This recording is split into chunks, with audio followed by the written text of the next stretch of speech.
औरंगजेब आलमगीर हिंदुस्तान के इतिहास में एक ऐसा नाम जिसने ताउम्र हिंदू धर्म का संहार किया, जिसने अपने जीते जी सनातन प्रेमियों को तरह तरह की यातनाएं दी।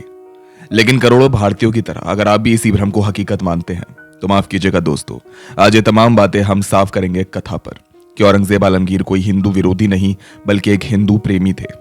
दिल्ली का चांदी चौक गवाह है भारत के गंगा जमुना तहजीब का। एक और मुगलों का मशहूर किला मुबारक, जिसे आज दुनिया लाल किले के नाम से जानती है, तो वही सामने दिगंबर जैन लाल मंदिर, बगल में बना सनातन गौरी शंकर मंदिर, सेंट्रल बैप्टिस्ट चर्च, सीसगंज साहब और जामा मस्जिद, हर और मुख्तलिफ मजहबी अक्सरियतों के रंग। मगर आज भारत की फिरका परस्त राजनीति ने ऐतिहासिक पृष्ठों में कुछ ऐसे लोगों को विलन बना दिया है जिन्हें शायद हमें हिंदुस्तान के मुकद्दर का साहनी मानना चाहिए, लेकिन हम उन्हें मान क्या रहे हैं?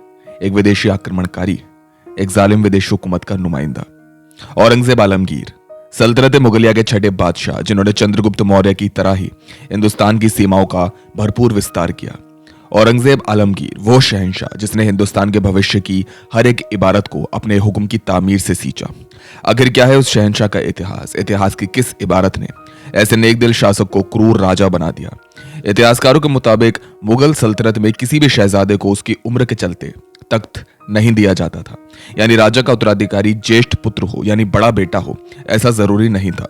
सल्तनत के शाही तख्त पर उसी शहजादे का अधिकार होता था जो उसके लायक हो। यही कारण था कि शाहजहां की तबीयत बिगड़ने पर चारों बेटों के बीच तख्त की दावेदारी को लेकर एक किस्म की प्रतिस्पर्धा शुरू हो गई, जिसके तहत अब यह तय होना था कि किसे क्या हासिल होगा, तख्त या ताबूत।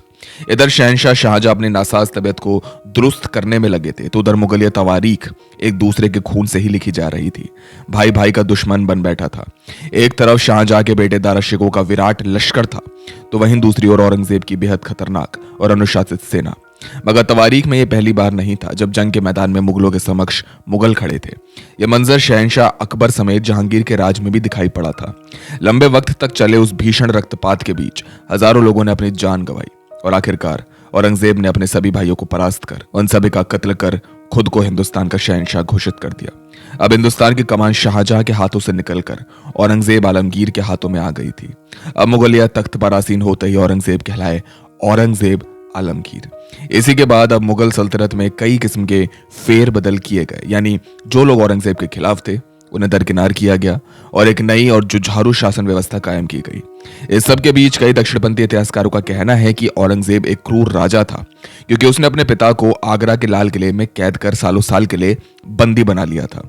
लेकिन आखिर औरंगजेब ने ऐसा किया क्यों, इसका तो कोई विवरण देता ही नहीं। दरअसल जिस वक्त सल्तनत मुगलिया में विद्रोह के काले बादल छाने लगे, उस वक्त बीमार शाहजहां ने औरंगजेब का साथ ना देकर शहजादे दारा शिकोह का साथ दिया था। राजनीतिक और व्यक्तिगत तौर पर शाहजहां औरंगजेब को शहंशाह बनाने के लिए तैयार नहीं थे, इसलिए जब औरंगजेब ने तख्ता पलट किया तो औरंगजेब ने दारा शिकोह की हत्या के बाद सबसे पहले शाहजहां को ही बंदी बनाया। इस घटना के बाद 49 सालों तक औरंगजेब आलमगीर ने हिंदुस्तान में वो सब कुछ किया जिनका जिक्र हमें ऐतिहासिक दस्तावेजों में मिलता है। कैसी थी औरंगजेब के राज में हिंदुस्तान की कार्य प्रणाली? अपने राज में औरंगजेब ने हिंदुओं के साथ कैसा सुलूक किया, जानेंगे कथा की अगली वीडियो में। लेकिन इस सब पर आपकी क्या राय है दोस्तों? आपके मुताबिक अपने पिता शाहजहां को कैद करके औरंगजेब आलमगीर ने सही किया या गलत? हमें कमेंट बॉक्स में जरूर बताएं। वीडियो पसंद आई हो तो वीडियो को लाइक करें, शेयर करें, सब्सक्राइब करें और साथ ही बेल आइकन को भी जरूर दबाएं ताकि आपको हमारे तमाम वीडियोस की नोटिफिकेशन सबसे पहले मिल सके। उमर अंसारी के साथ मिहिर जैन, कथा।